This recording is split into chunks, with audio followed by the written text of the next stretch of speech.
Então, boa noite, oficialmente. Hoje a gente vai falar sobre o microcosmo nos quatro mundos. Gente, vocês podem me interromper a qualquer momento para comentar, perguntar. A única coisa é que durante a live vai ser publicado depois, né? Aí, na hora que a gente acabar a apresentação, também vai ter um tempo de perguntas, que esse não vai ser publicado. Então, se você quiser perguntar mais discretamente, espera acabar. Se não, pode me interromper e perguntar mesmo, tá? Não tem nenhum problema. Então vamos lá. O que são os quatro mundos? Os quatro mundos, eles são divisão, uma divisão da realidade, certo? A gente viu na segunda passada que a realidade em si, ela não tem fronteiras, né, embutidas, assim. A gente traça fronteiras na tentativa de entender a realidade. Então a realidade em si é como se fosse um ponto. Uma primeira divisão que a gente faz é separar esse ponto em duas partes. Tô dando umas pausinhas aqui para ir dando ok para as pessoas. Boa noite, Mona. Boa noite, Isabela. Uma primeira divisão que a gente faz, então, é em dois, separando a realidade em céu e terra, certo? E essa divisão, ela mostra o quê? Um gradiente entre esses dois extremos, do abstrato para o concreto. E é exatamente isso que a gente observa nos quatro mundos, certo? Conforme a gente desce, as coisas vão indo do cada vez mais abstrato quando a gente sobe, e cada vez mais concreto conforme a gente desce. Mas não é assim binário, concreto abstrato, não. Gradativamente as coisas vão se desabstraindo, né? Elas vão se concretizando conforme você desce. Tá? Então cada mundo ele é um pouquinho mais concreto que o anterior, né? Que é o mais elevado. Como se houvessem camadas de definição. O mais indefinido possível não é nem Keter, né, aqui em cima, né? É para cima de Keter, lá é o Ein Sof, ou seja, nada definido, nenhuma escolha foi feita, nenhuma lei existe, nada. É puro potencial. Mas conforme escolhas vão sendo feitas, vão surgindo estruturas, espaço, tempo, e as coisas vão se definindo, né? Então, concretude também quer dizer definição, certo? E o abstrato quer dizer indefinição, potencial. Por isso que o máximo poder é aqui em cima. Você ainda não escolheu nada. Você pode escolher qualquer coisa. Enquanto que embaixo, no mundo material, as escolhas já foram feitas. Parece que a gente não tem agência, né? Mas, vamos lá. O que são esses quatro mundos, então, de uma forma bem, bem palpável para a gente? Porque passa-se a impressão de que isso tudo são construtos metafísicos inalcançáveis, assim, a não ser por mentes muito filosóficas. Não. Os quatro mundos estão presentes aqui e agora na sua experiência imediata, assim. É só a gente aprender a enxergar, certo? A gente viu também, na segunda passada, que a base para a investigação da realidade é a experiência. Então, tem que estar na experiência, de alguma forma. Senão, é um construto inútil, certo? Beleza. Vamos de baixo para cima. A CA, né? Vou dar um zoom aqui. A CA é o mundo material, certo? Deixa eu...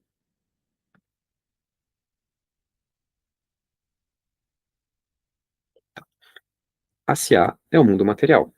Então, as coisas aqui existem como corpos, né? Corpos materiais, objetos. Que são objetos?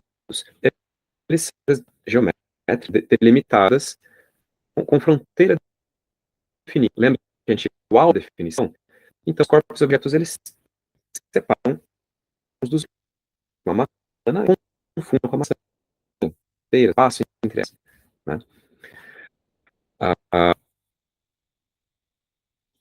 Nesse plano, é quando as coisas estão mais localizadas. Consegue definir uma grande pressão, mas está no espaço e no tempo, né? Elas são tudo bem definidas. Tanto que quando você começa a ir para o mundo quântico, isso não é mais tão verdadeiro, né? As coisas não têm mais posição, não tem mais quantidades exatas, essa que é a ideia. No macroscópico, dá essa impressão de exatidão. No microscópico, a partir de um certo limiar, as coisas perdem até mesmo a noção de quantidades exatas. Quanto pesa tal, tal partícula? Vai ter um grande nível de erro ali. Onde está aquela partícula? Um nível maior ainda de erro, né? Mas enfim. Subindo, você vai ter Yetzirah, que quer dizer formação, né? Então, mundo das formações. O mundo formativo. Yetzirah quer dizer literalmente mundo formativo. As coisas aqui existem como formações. Tá? O que é uma formação? Uma formação é uma concatenação de qualidades. É uma espécie de imagem, né? A forma mais prática da gente entender o que é uma formação é uma imagem. Uma imagem é uma concatenação. Você tem uma forma, tem uma cor, tem uma estrutura. Ainda desconectado do conceito de massa, de matéria, tá? É a imagem em si. Então, quando eu imagino uma maçã, eu estou construindo uma formação de uma maçã, não estou construindo uma maçã material. A maçã material já existe em SA, certo? Então, você pode experienciar Yetzirah nesse exato momento, imaginando uma maçã. Essa maçã existe em Yetzirah, certo? Quando você sonha, quando você pensa algo, né, um pensamento analítico, ele vem aqui, e acontece aqui em Rod, certo? A linguagem, português, né? Quero um copo de água. Essa estrutura, esse pensamento aconteceu em Yetzirah. As emoções também existem aqui, tanto que muitos lugares chamam de mundo das emoções, ou plano emocional, certo? Então, quando você sente um grande prazer de estar assistindo essa live, onde que esse prazer existe? Existe em Yetzirah também. E a palavra formação, propriamente dita, né, ela tem mais a ver com esse entrelaçamento, por exemplo, de uma imagem. Você pode fechar os olhos e imaginar o que eu estou falando, e ao mesmo tempo, essa imagem, ela tem um som, né, da minha voz, que está entrelaçado com a imagem, mas percebam que são coisas diferentes. A voz e a imagem. Só que elas são entrelaçadas. E lógico, a nossa reação emocional diante disso também, né? A nossa reação de prazer, né? Estou sendo agradado ou desagradado por essa formação. É uma outra coisa ainda, mas que está entrelaçada na formação. Então, basicamente, uma formação é uma mistura de qualidades, certo? Claro que o mundo formativo, por si só, também tem um gradiente de concretude e abstração, ou seja, as formações mais próximas do mundo material, elas são mais palpáveis, mais concretas. A gente vai falar disso daqui a pouco, tá? E as formações mais próximas de Briá, elas são mais abstratas, são mais conceituais, assim, né? Uma forma de entender isso com clareza são as emoções. Emoções próximas da matéria são muito instintivas, assim, são impulsos mesmo, são quase palpáveis, ou até mesmo palpáveis para pessoas sensíveis. Agora, emoções, conforme elas são elaboradas e banhadas pela consciência do sol, né, elas se tornam sentimentos, elas vão ficando mais compreendidas, integradas. Ou seja, as emoções aqui em cima, elas são muito mais conscientes e integradas do que as emoções aqui embaixo. São muito mais impulsivas, né? Enfim, mesmo dentro de cada mundo tem estrutura, tá? Uma rica estrutura e um gradiente de concretude e abstração. Indo para Briá, né, Briá quer dizer Olam HaBriá, em hebraico quer dizer o mundo da criação, o mundo criativo, certo? As coisas aqui, elas existem não como corpos, né, materiais, nem como formações, mas como conceitos. Tanto que aqui é chamado de plano mental, em muitas tradições, certo? O plano mental, a gente não deve confundir com a mentalidade analítica, que é mais concreta. Isso aqui é Yetzirah, né? O plano mental, ele é mais abstrato. por exemplo, quando a gente tem a imagem de um quadrado. Pronto, a imagem de um quadrado. A imagem em si, ela vai ter uma cor, vai ter uma espessura, vai ter uma textura, nem que seja de luz que eu estou imaginando. Ela existe com uma formação em Yetzirah. Mas o conceito do quadrado, ele existe em Briá. O que é o conceito do quadrado? Ele não tem forma, né? Ele não tem imagem. Tanto que daqui para cima é considerado sem forma. Arupa, em sânscrito. Certo? O conceito do quadrado, ele não tem forma. Ele é uma compreensão pura. Por exemplo, o que é um quadrado? Bom, é um quadrilátero de ângulos e lados iguais. Bom, se tem ângulos e lados iguais, eu consigo compreender isso de forma pura antes da imaginação. Essa compreensão que você acabou de ter, ela acontece em Briá. A partir do momento que eu, a partir dessa compreensão, imagino um quadrado, já pulei para Yetzirah. Tô sendo bem cru, assim, na conceituação, mas a ideia é que, em Briá, as coisas existem como conceitos puros. Claro que eles estão entrelaçados uns com os outros. Por exemplo, para eu definir um quadrado, eu precisei definir o que é um quadrilátero, precisei definir o que é um lado, o que é um ângulo. Ou seja, cada conceito é um nó de uma imensa rede de conceitos. Beleza. A única coisa é que esse não é o plano mental, o que quer dizer que os conceitos, eles estão vivos. Certo? E eles formam uma hierarquia também. Eles são espíritos, eles são programas, de certa forma, eles outros conceitos ao redor, então eles formam complexos, né, clusters assim, de conceitos. Os deuses habitam aqui. Por exemplo, os deuses são conceitos muito puros. Por exemplo, amor. O que é o amor? Amor literalmente é um deus grego, né? Amor. É... Urano quer dizer céu. Júpiter, etimologicamente, quer dizer pai celestial, pai céu, né? Ou Júpiter vem de Diaus Piter, em proto-europeu. Diaus quer dizer dia, ou na bola diurna, tá? E Pter quer dizer pai, literalmente. Então, Diaus Pter, Júpiter, Deus Pai, basicamente. São conceitos vivos. Essa que é a ideia. Certo? E esses conceitos mais fundamentais, eles são tão poderosos que eles são deuses, que governam outros conceitos e assim por diante. Então, a gente também tem um gradiente no plano mental, indo dos conceitos mais poderosos e abstratos, são poucos, até os deuses estão aqui, até os conceitos mais ordinários. Mas todos eles são vivos. Espíritos. Tá? Claro que os conceitos estão associados a formações, as formações estão associadas a corpos materiais, certo? E qual é o nível mais abstrato que uma coisa pode existir? Porque eu posso pegar o conceito de um quadrado, né, e transformar ele numa imagem de um quadrado. E eu posso também preencher essa imagem de matéria, ou seja, pega ali um madeira ou e cria um quadrado. O quadro conceitual e formativo, ele é mais antigo, digamos, do que o objeto que eu construí. Se o objeto fosse mais morada para aquele conceito existir no mundo físico. Tá? Mas existe uma maneira mais abstrata ainda das coisas existirem, que é em Atzilut.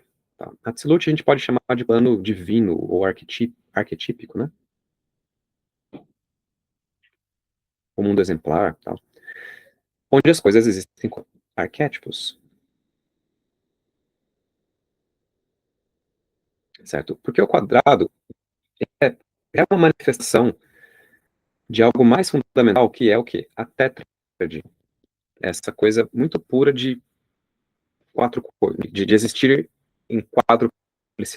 Então, os quatro elementos, a cruz, direções, um monte de conceitos deriva desse mesmo arquétipo da tétrade. Todo exemplo, você pode pensar no arquétipo do guerreiro, aí você tem vários deuses da guerra em cada cultura,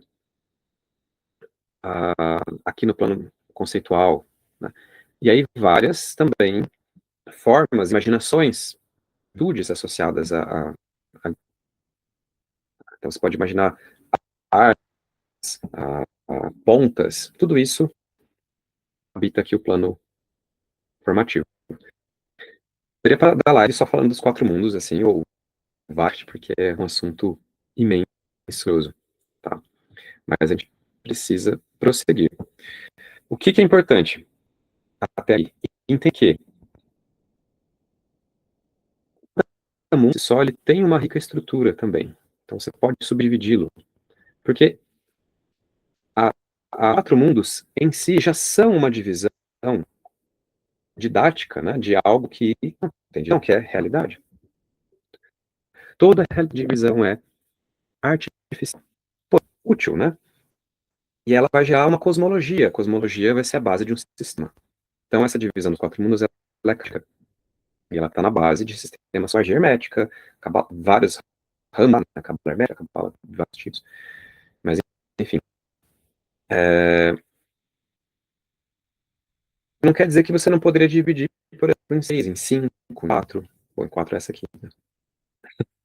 Mas uma outra divisão que é muito interessante a gente fazer, né, já para fazer a ponte para o microcosmo, é em 7.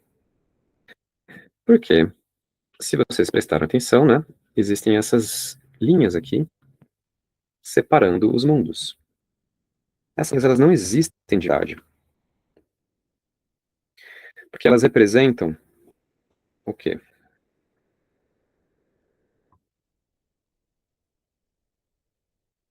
Deixa eu só traçar aqui para ficar mais fácil. Elas representam regiões de transição abrupta. Porque, como falado, né, existe uma mudança em como as coisas existem. Elas existem informações aqui em Yetzirah, mas representações concretas, conceitos em Briá, blá blá blá, arquétipos em Atzilut e corpos em Asiá. Então, essas linhas, elas representam regiões de transição. Assim como o gelo derrete a água evapora e vira vapor, né? Você vai ter como se fossem barreiras. A energia muda abruptamente de um modo de existência para o outro, certo?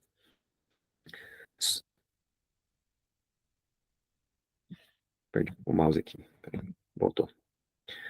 As regiões por si só são mundos, né, são planos que a gente pode considerar. Essas regiões de transição ou pranas ou barreiras também chamadas de véus. Tá? Então, o primeiro véu é chamado de véu do abismo.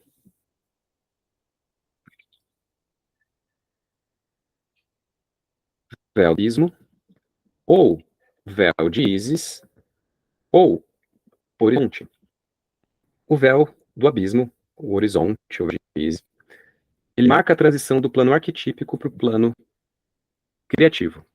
E a grande mudança é que em Atzilut as coisas estão fora do tempo e do espaço, meio que fora do universo. Fora do tempo e do espaço, de uma maneira muito abstrata e alienígena para a gente existir, né? Ah, ah. Então, a travessia do horizonte quer dizer o quê? A entrada no tempo e no espaço.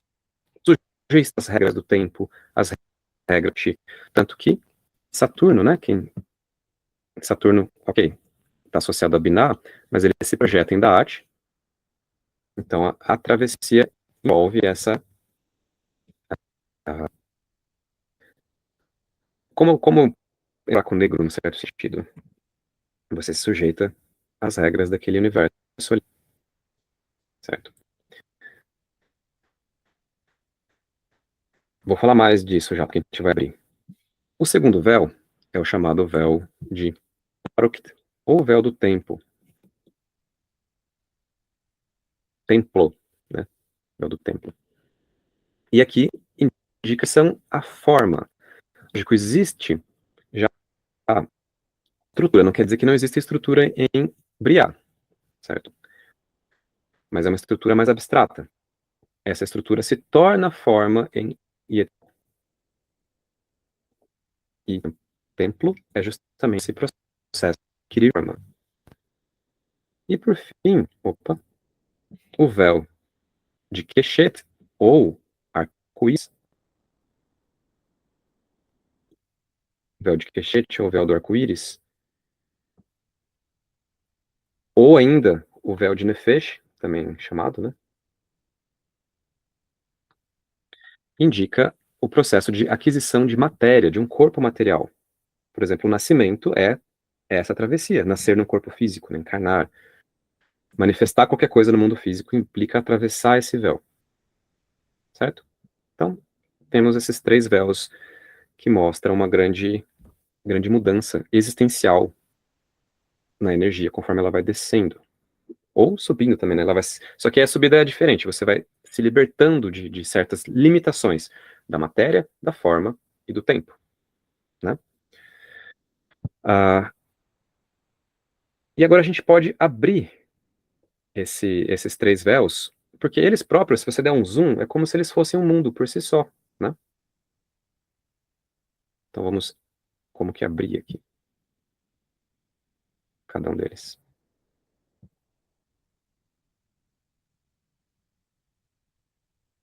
E agora a gente tem uma estrutura em 7, certo? Porque nós existimos também nos véus. E agora eu vou fazer a ponte com o microcosmo, certo? Aqui, no mundo material, temos o nosso corpo físico. É o nosso corpo feito de matéria, de moléculas. Tá? O mundo material, ele é feito não apenas da matéria ordinária, mas também dos campos materiais, os campos de força, por exemplo, o eletromagnetismo, certo? Então, a parte mais elevada, mais abstrata, que ainda é matéria, é o quê? É a bioeletricidade, ou eletromagnetismo do corpo, certo?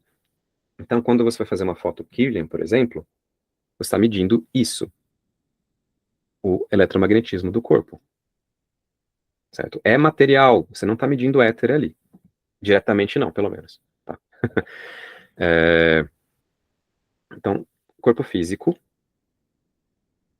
a parte mais elevada, que já está tocando ali o éter, é eletricidade. Então, até vou colocar aqui, ó, bioeletricidade, como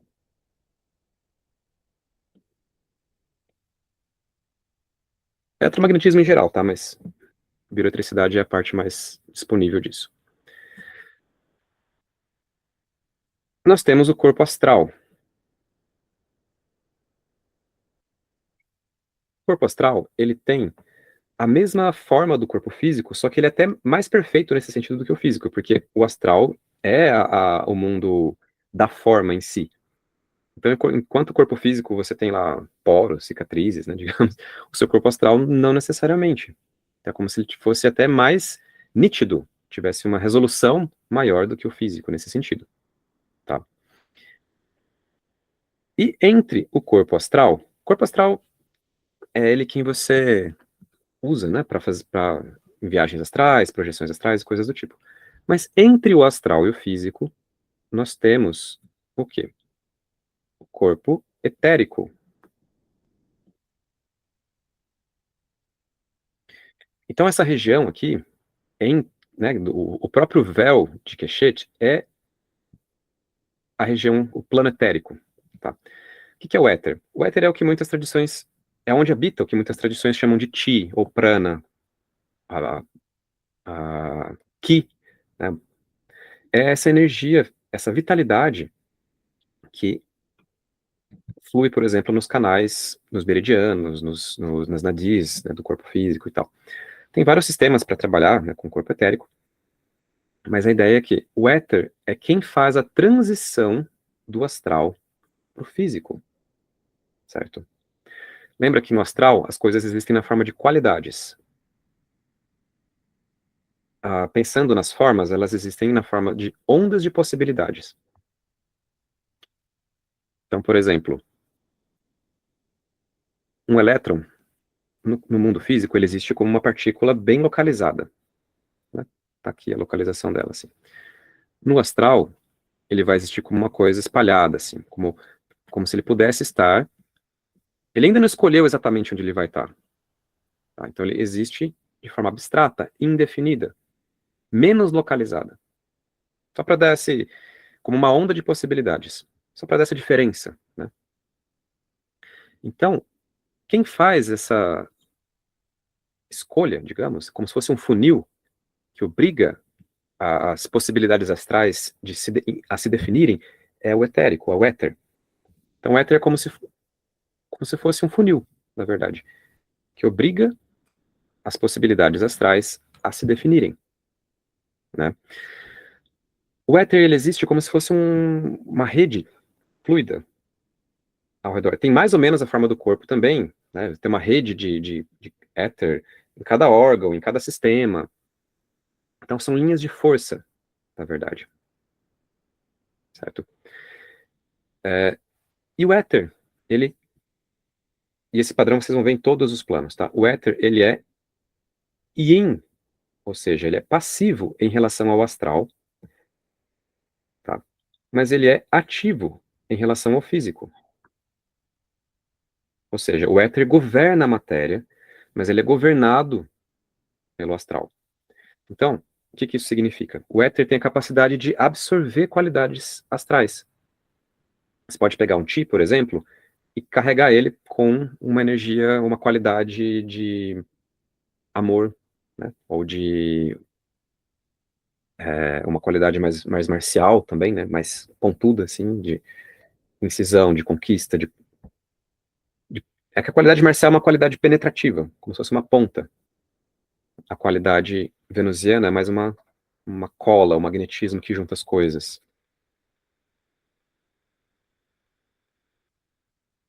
Tem mais uma pessoa para entrar. Eu já aproveito para perguntar como é que tá o microfone, melhorou? Tá a mesma porcaria. Tá.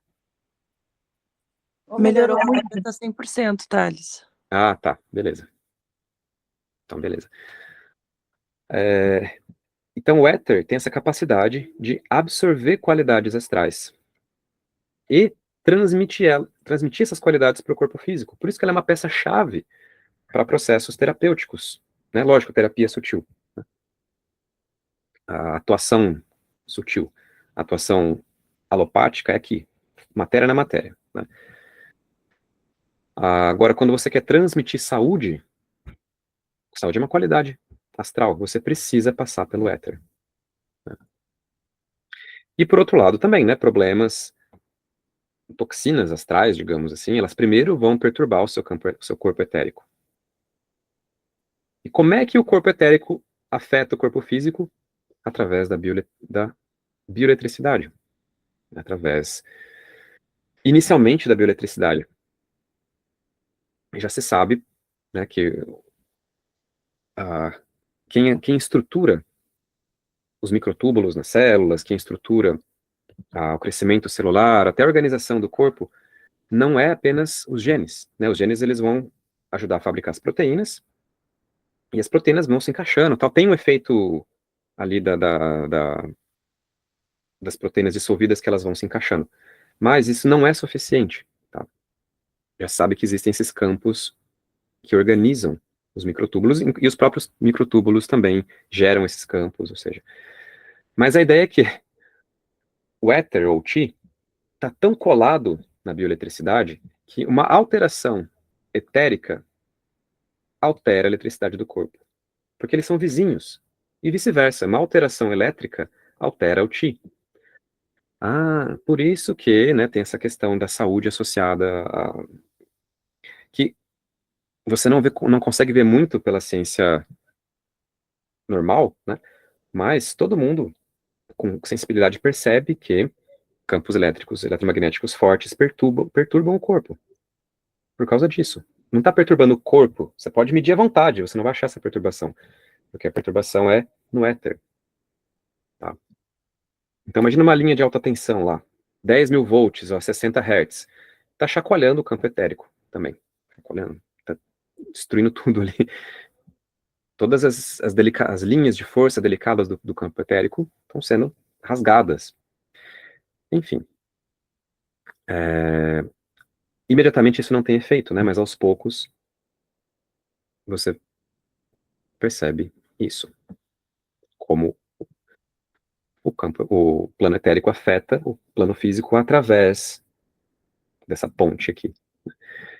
Pensa né, como uma cachoeira. A água vai descendo, né? Essa água que está descendo é o tempo. Beleza. O plano astral, a parte mais próxima do etérico, né, são imagens. São imagens, né? São qualias, são formações.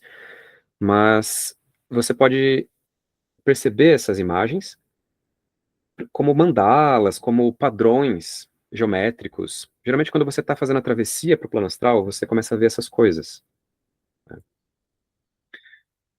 Isso é, quando você começar a ver essas coisas, você, opa, estou na borda do plano astral. Tá? Saindo do etérico para o astral. Geralmente, passar pelo etérico vai te dar a sensação de, de pressão, de eletricidade, de chacoalhar. Pode ser bem doloroso, inclusive. Mas, enfim. E aí você tem todo o plano astral para agir, né? E entre o plano astral e o plano físico, você tem aqui o corpo anímico, certo? O corpo astral também é o corpo emocional, você pode chamar. Você tem o corpo emocional que olha para baixo, que olha para cima. O que olha para baixo é o corpo dos desejos.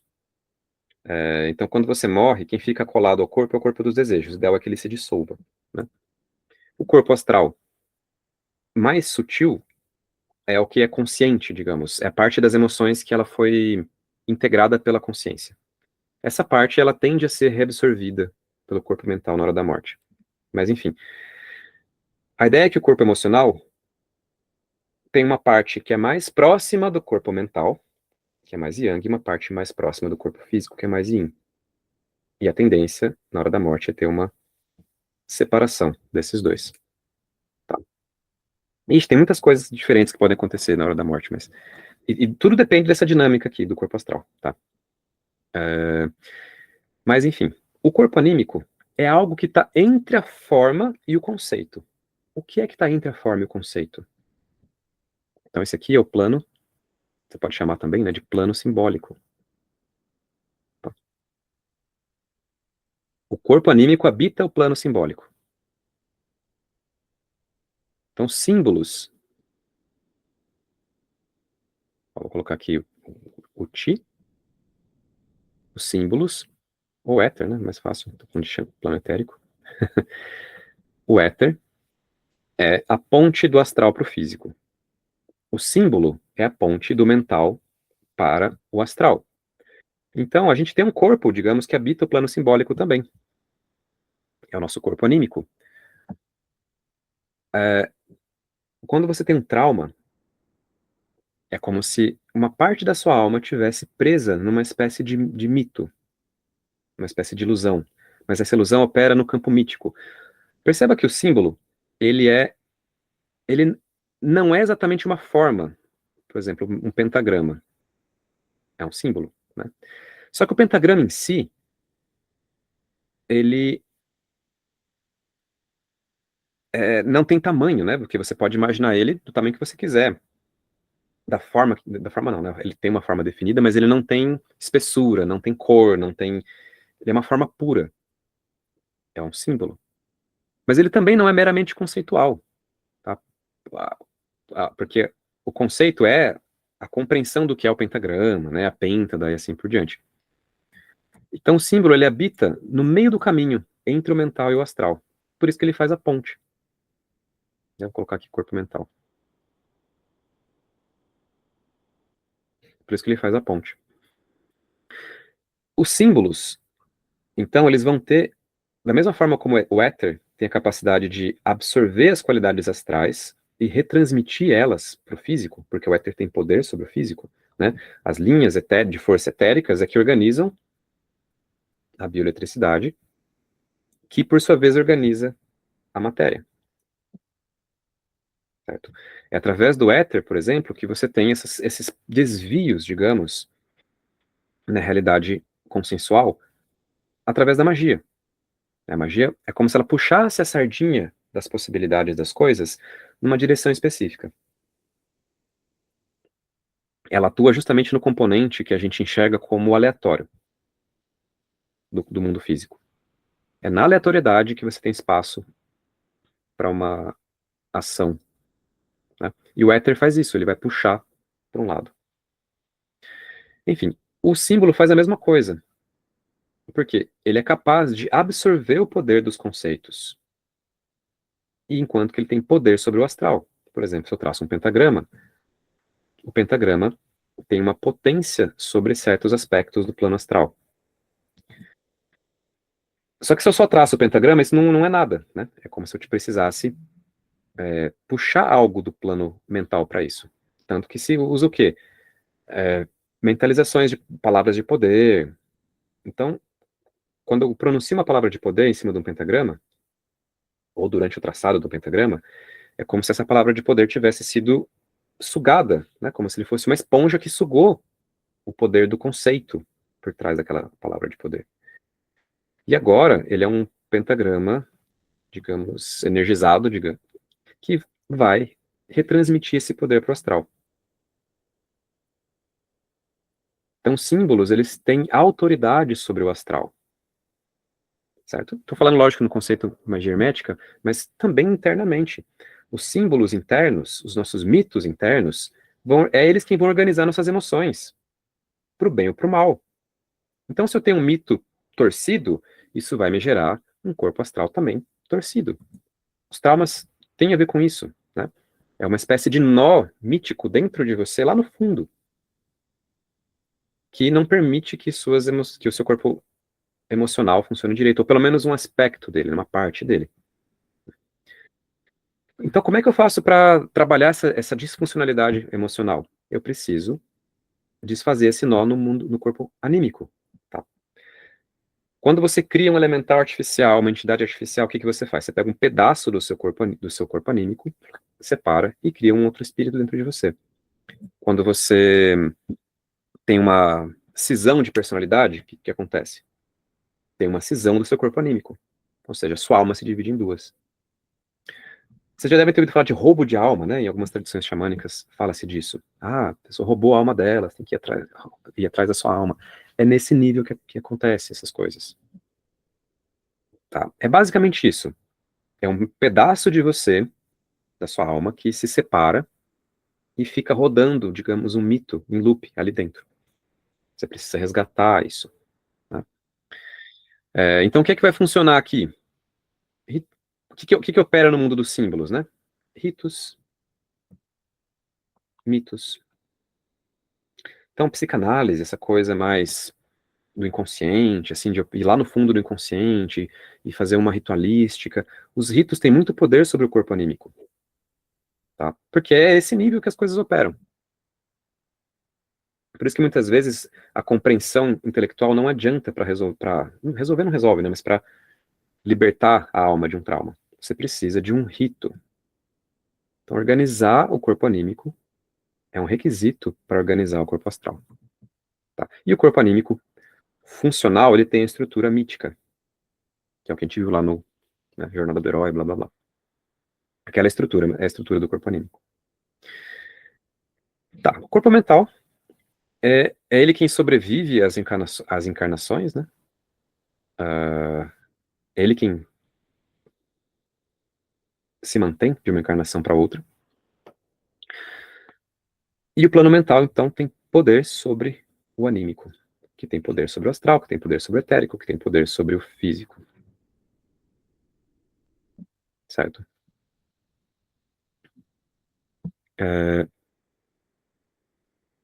O corpo mental também não é muito difícil a gente conceitualizar. Porque ele é basicamente a nossa capacidade de compreender as coisas antes da linguagem. A linguagem é uma ponte para a compreensão e para a transmissão. Então, quando você compreende, tem um insight, o que é um insight? É o conhecimento atravessando. Bom, é o seu corpo mental entendendo aquilo. Entendi. Esse entendimento, ele é muito rápido, né? Então, essa aqui é a nossa mente abstrata. É a mente gnóstica, é a mente que compreende, que tem a visão mais ampla das coisas. O corpo mental, ele tem mais ou menos a forma do seu corpo, tá? Só que é como se ele fosse feito de luz, de pura luz. Tanto que o Tiferete, o Sol, habita essa região aqui, né? O que mais? A gente tem o corpo causal,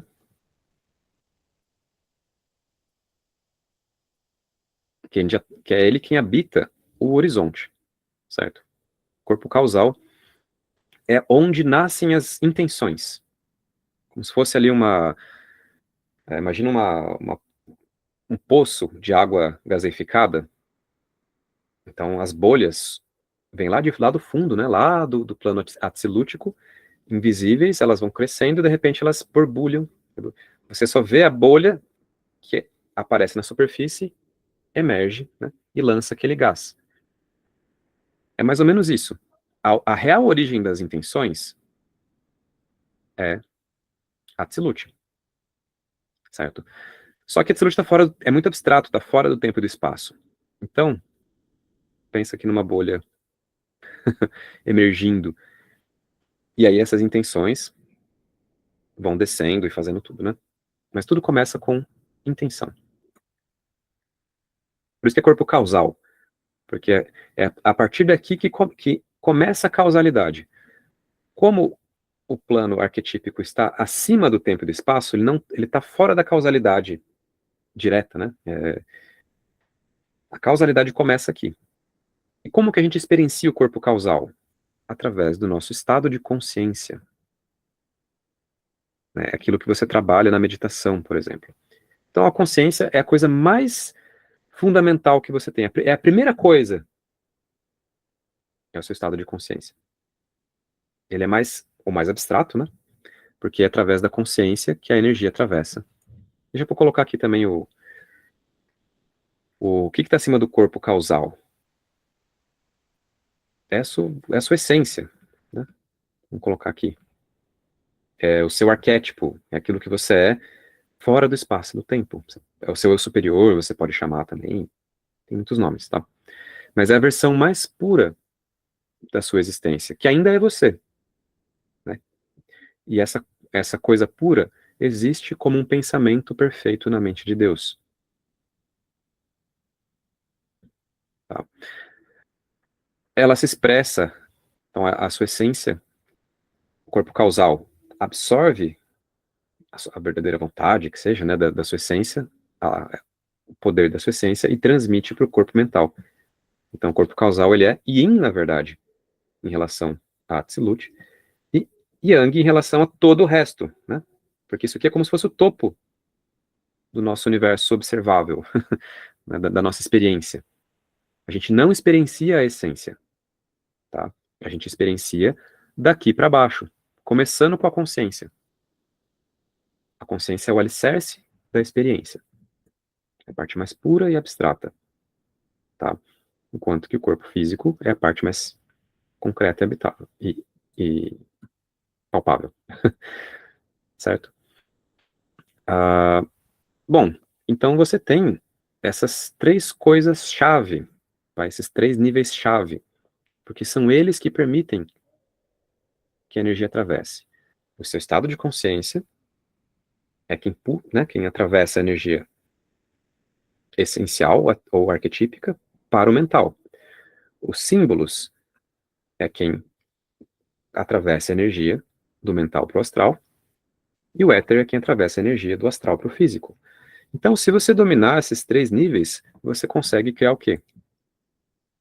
Uma ponte que atravessa todos os planos, certo? Esse é o poder máximo de manifestação, né, o poder mágico máximo.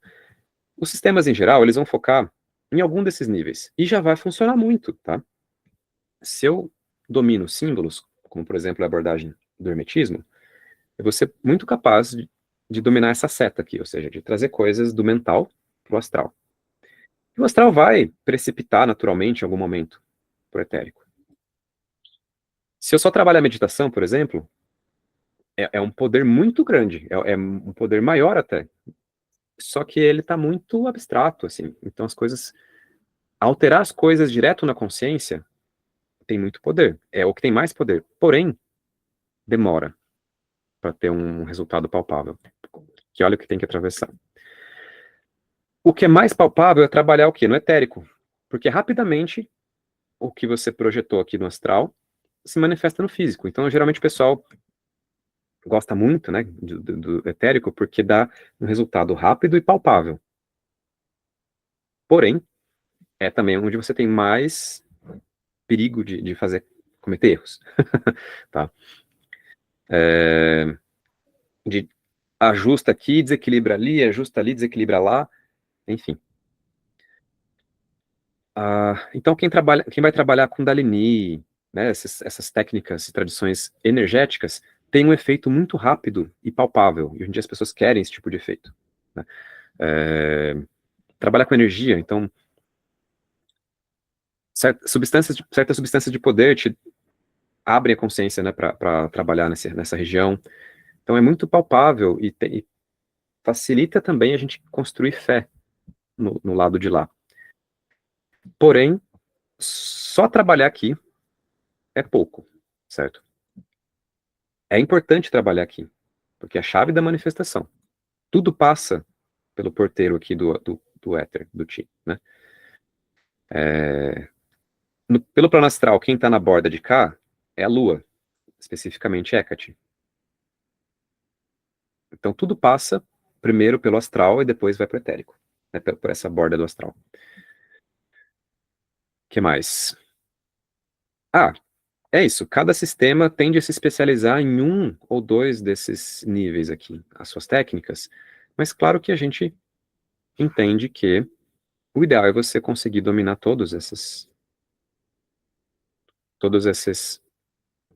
essas transições, digamos, essas chaves.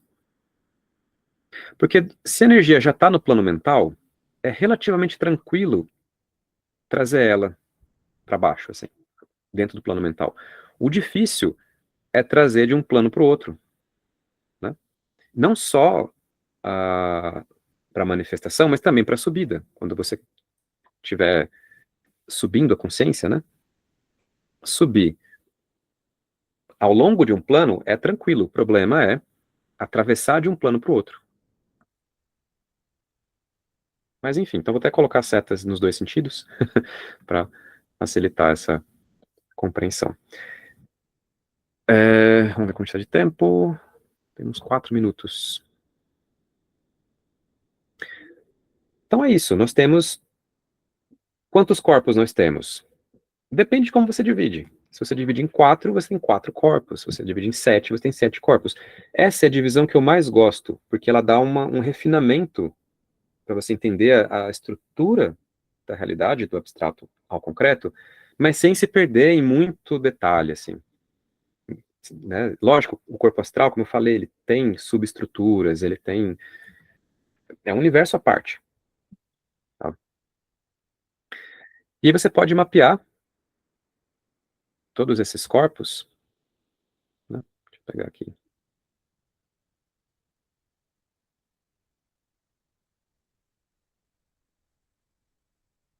Ó. Não sei se vai encaixar, mas acho que vai.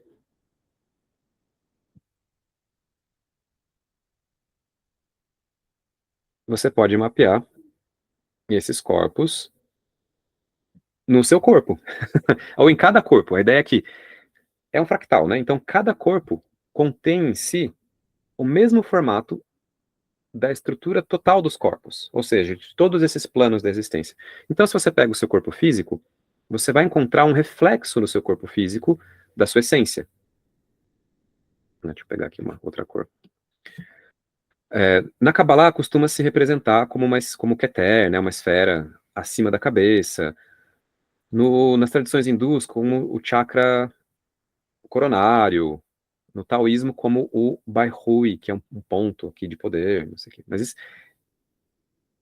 uma coisa é o ponto no corpo físico, tipo, o topo da cabeça, coroa aqui. Tem que estar no corpo físico, tá? Então vamos lá. Aqui. O corpo causal,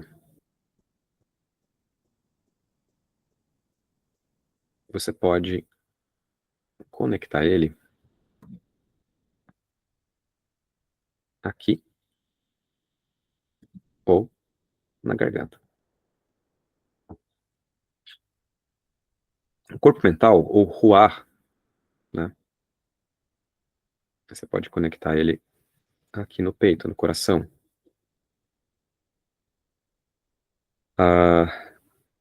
O corpo físico,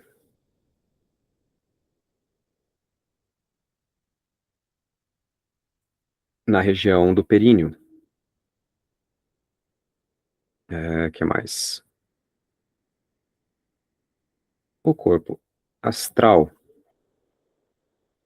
aqui na região abaixo do umbigo, né? O dantian, tal. O corpo anímico, você pode conectar ele no manipura, certo? E o corpo etérico? O corpo etérico, ele mapeia junto aqui. Tá? Você pode mapear ele ou no astral ou no físico, não tem tanta importância. Porque o corpo etérico, ele... acho que é mais fácil mapear ele aqui. Você trabalha ele dos dois lados, né? Porque o aspecto Kundalini está aqui no físico, mas quando você vai trabalhar com Chi, por exemplo, você vai armazenar o Chi no Dantian, né? Que é mais ou menos ali a região do 4 dedos abaixo do umbigo. Enfim, essas ainda são regiões do corpo físico, tá? Mapeadas, mapeando todos os corpos. Então, todos os corpos mapeados, os 7 corpos, vamos dizer assim, mapeados no físico. Mas os 7 corpos também são mapeados no éter. E aí você tem a estrutura, essa mesma estrutura, só que agora nos chakras. Os chakras não existem no corpo físico. No corpo físico, o mais próximo dos chakras são as glândulas. Então, o timo, ou o coração, né? São órgãos. Da mesma maneira, todos os corpos são mapeados no astral, no anímico, no mental, no causal. Ou seja, cada corpo tem em si uma conexão com todos os outros corpos. Então, se você pega, por exemplo, aqui o coração, ele próprio, além de ser uma parte do corpo físico, ele é como se fosse a base de uma escadinha que atravessa todos os mundos, começando com o coração físico, indo no éter, né? É o Anahata Chakra, ou o Tiferet. No corpo astral, ele está associado à estrutura emocional integrativa, né? Está associado às emoções solares, de alegria, especialmente as emoções mais conscientes. Então, emoções solares.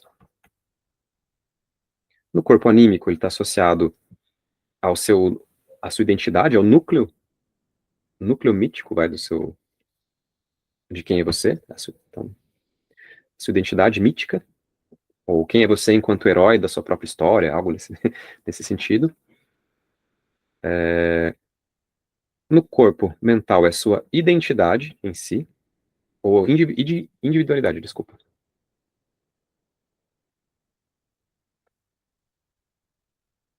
No corpo causal é o centro da sua consciência, porque esse corpo causal é feito de consciência. Então, o que é o centro da consciência? É o equivalente ao Sol. Tá? Então, é o centro da consciência, centro entre aspas, né? Porque a gente vai ver que o centro, enfim, tá chegando lá dele.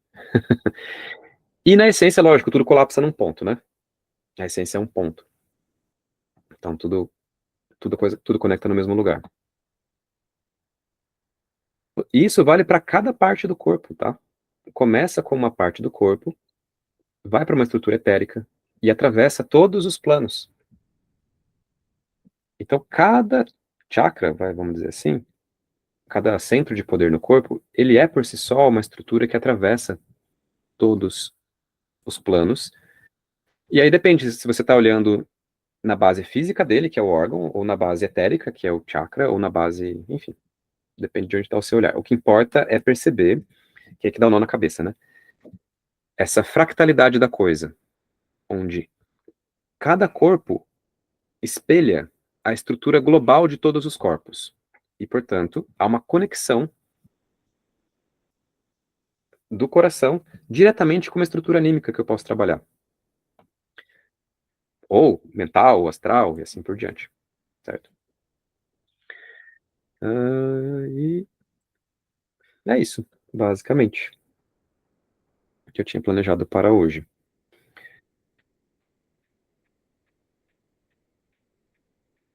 Tá? Nós existimos em todos os planos. E claro, eu estou separando corpo astral, corpo mental, mas na verdade é um corpo só, é uma existência só, né? Como se fosse um pilar de luz que atravessa os quatro mundos, os três véus, os sete planos. Parou, né, o picotar da voz? Parou. Legal, legal. E, bom, querem comentar alguma coisa antes de eu parar a gravação? Perguntar, comentar? Muito bom. Muito legal mesmo. Legal, valeu. Só antes de encerrar, isso aqui é uma chave essencial para você, né, que daí fazendo a ponte com a próxima live, como que você vai trabalhar com a sua saúde, né? Porque tem uma grande confusão em relação a todas as ferramentas e medicinas que existem. Por exemplo, você vai trabalhar com coisas que atuam no etérico, né? Ferramentas que atuam no etérico. Qigong, acupuntura, que mais? Florais, homeopatia, todas essas coisas atuam no etérico, né? Não tem, na homeopatia não tem nenhuma molécula de princípio ativo, é só água. Você dilui tantas vezes que a chance de ter uma molécula de princípio ativo é muito próxima de zero. Mas permanece o éter, né, o padrão etérico daquilo. E assim, dá para saber que tem energia ali, dá para sentir, dá para ver que funciona. Só que, se você está com uma ferida infeccionada, com tétano, não adianta você fazer acupuntura. Você vai ter que dar um antibiótico, certo? Então, geralmente os problemas não surgem no físico, mas eles sempre desembocam no físico se você não cuidar. Então, se você detecta um problema no astral, né, ou seja, um padrão emocional, padrão negativo emocional, você consegue trabalhar no astral com técnicas sutis, certo? Você consegue com visualizações, com até contatos com ajuda de espíritos,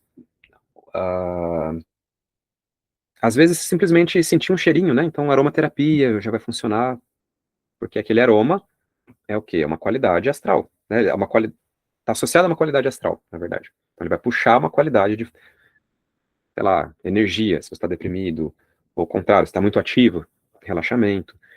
Então dá para operar no sutil se o problema está aqui no astral, tá? Mas o que acontece se você não cuida? Ele desce e vira um problema no etérico, ou seja, ele começa a gerar uma perturbação nos fluxos de energia do seu corpo. Se ele desceu nesse ponto, só, né, trabalhar no astral não vai funcionar. Então você vai ter que ter alguma atuação no nível etérico. Como eu falei, às vezes um floral, às vezes uma acupuntura, um exercício de pranayama, um qigong já vai funcionar. Tá? Mas, se essa mesma depressão, né, que seria uma queda de chi em alguma parte do corpo, por exemplo, né, se transformar numa, num problema físico, ou seja, alterar os circuitos dos seus neurônios, alterar o padrão de neurotransmissores, o padrão dos seus hormônios, isso já é um problema físico. Então não adianta só agir. Demoraria muito. Tá? Você vai ter que tomar o seu antidepressivo. Você vai ter que Ou, dependendo, né, tomar o seu antibiótico, fazer a sua cirurgia. Tá? Se o problema já está no físico, usa a ciência, a medicina científica, porque ela é absolutamente especializada aqui. Não tem nada tão bom quanto a medicina científica para coisas que já estão no físico, certo? Lógico que você sabendo que a origem do problema, sei lá, é uma coisa anímica, você vai ter que, junto com a abordagem científica, fazer um tratamento psicanalítico, ou, né, alguma coisa assim, né, fazer uma jornada espiritual, libertação da alma. Você vai, idealmente, também atuar nos outros planos. Porque não adianta, né, eu tomar o antidepressivo também, se a raiz está aqui. Então eu vou melhorar por um tempo e depois volta. Enfim, a gente tem que identificar, primeiramente, onde está o problema. É uma coisa no corpo mental? É um problema de estado de consciência? Isso acontece também. Os Dark Jhanas conseguem, né, acabar com a sua... formar buracos, assim, na sua consciência. Enfim, identificou onde está o problema, você vai perceber que... Ou a extensão dele, né? Você vai perceber que ele tende a precipitar e tende a se densificar e, eventualmente, gerar algo físico. Um tumor, uma doença, alguma coisa assim. E uma vez que você identificou a extensão do problema, onde que ele está, ele vai ter ferramentas para aquilo, tá?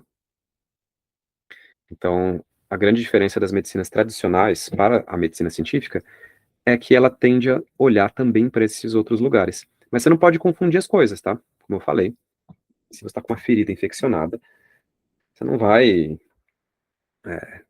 sei lá, como eu falei, colocar uma agulha de acupuntura ali. Tá? Não que não tenha poder, só quer dizer que não dá tempo, certo? Você vai ter que tomar antibiótico e dar ponto. Enfim, essa era a última consideração que eu queria fazer. Cada macaco no seu galho, certo? Mas é óbvio que detectar o problema no sutil antes dele virar algo mais concreto é muito melhor, muito mais econômico, né? Energeticamente. E muito menos sofrido. É isso aí, pessoal. Vou parar a gravação.